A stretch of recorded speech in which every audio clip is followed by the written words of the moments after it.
Hello, welcome to 8th grade science. Here we are with energy transfer in particles. The learning objectives we have for today is describe how energy is transferred by particles in conduction and convection. And we're going to describe how an insulator can reduce energy transfer. So why is that you can light a match and not get burned, or hold a hot pan with a mitten but do not get burned either? That's a good question. I do know people actually get burned if you touch fire, right? But why, That's true. Why when you touch those things you're actually fine when you hold a match like that? Well, let's find out about that. Okay, so to understand what we're going to talk about, we need to have a little review about particle theory. Here are the particles in 3 different states of matter: solid, liquid, and gas. So solid, all of the particles are quite close together. So all they can really do is just vibrate together. And in liquid, all they can do is move around a little and also vibrate at the same time. But with a gas, they can move anywhere they want. They're pretty free to do pretty much anything, and they have a lot more space. Exactly. And also they can vibrate at the same time, right? That's true. So solid particles will do something special called conduction to transfer the heat. So conduction is a little bit like, ow! What are you doing, Miss X? I'm demonstrating how solid particles conduct heat. But I almost bumped into Mr. Gildart. Well, that's how you do it. You basically transfer the heat energy to Miss Gildart. Oh, that's how the particles do it. I see. Okay. So since all the solid particles, all they can do is vibrate, right? So once one of them get heat up a little, they will vibrate more and they will bump into each other. And then therefore the energy will be transferred one to one and on, and eventually all of them will be heated up. That makes a lot of sense. So this is what we call a conduction, and that's another example of how in real life. So basically, I don't want to touch this pan's handle because the conduction has made this pan really hot. Exactly. The conduction is when solid particles transfer energy by colliding with other particles. How long will it happen? Until both of the surfaces are the same temperature. So we talked about equilibrium in the last chapter. Basically, until they're in equilibrium, that's how long it's going to take. So it's going to continue colliding with each other. They're all going to be very hot and move around very fast. Not move around, vibrate very fast.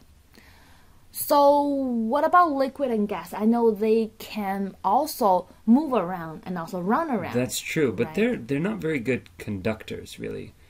So instead, they do something different. They do something called convection.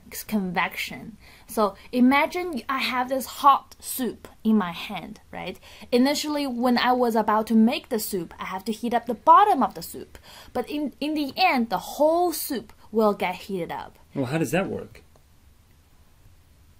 So convection is the hot particles move faster and move further apart, and that makes them less dense. Less dense means that they're a little lighter than the other ones. So they're going to go up. Yeah, so they float up, and the cool particle will have to move to the bottom because they got pushed by the hot particles.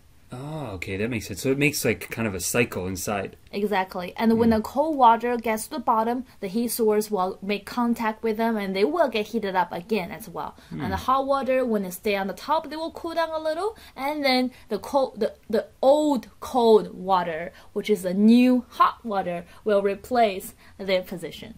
So it's just a circle. Exactly.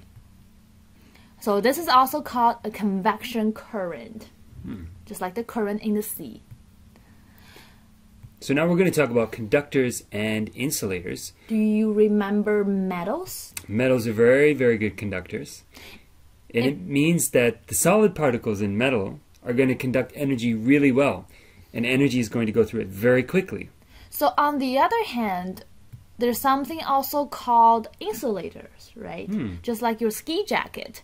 You would like to wear it in a way that, because it doesn't transfer energy easily, so it will basically trap the heat of your body and do not make it in contact with the outside surrounding environment. So another insulator that's pretty cool is called aerogel, and they use this kind of stuff on the space shuttle because it's such a good insulator, you could put these, you see how you put the crayons right on top of this and use a blowtorch or a Bunsen burner and it won't even burn them. And you can even put your hands on top. It won't even burn your hands. It's pretty amazing. Either. I know. Okay, so to summarize it, there's basically 3 ways to transfer energy: conduction, convection, and radiation. Don't get scared if you feel like, oh, I don't know what's radiation. It's because we haven't talked about it yet. We're going to talk about that part in next lesson. But conduction, if you remember, is basically about solid particles, right? Convection is about liquid and gas particles because it can move around and it forms a kind of circle. Some interesting fact that we have is, since liquid do not conduct well, does it mean it's very bad?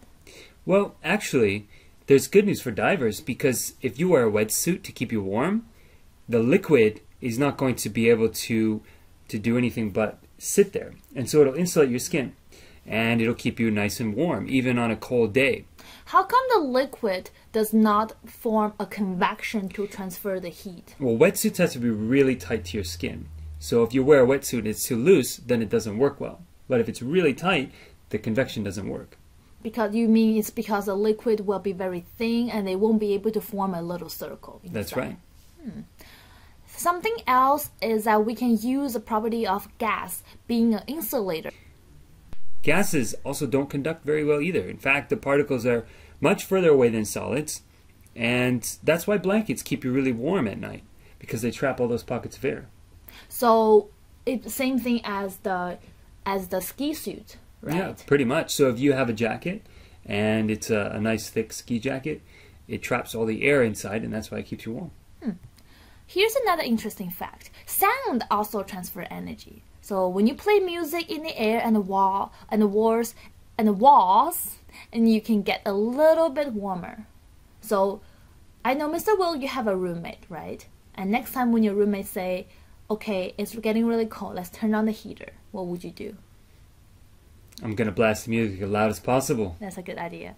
Okay, so here's our word learning objective from the very beginning. Can you describe how energy is transferred by particles in conduction and convection? And can you describe how an insulator can reduce energy transfers? I'm sure you can.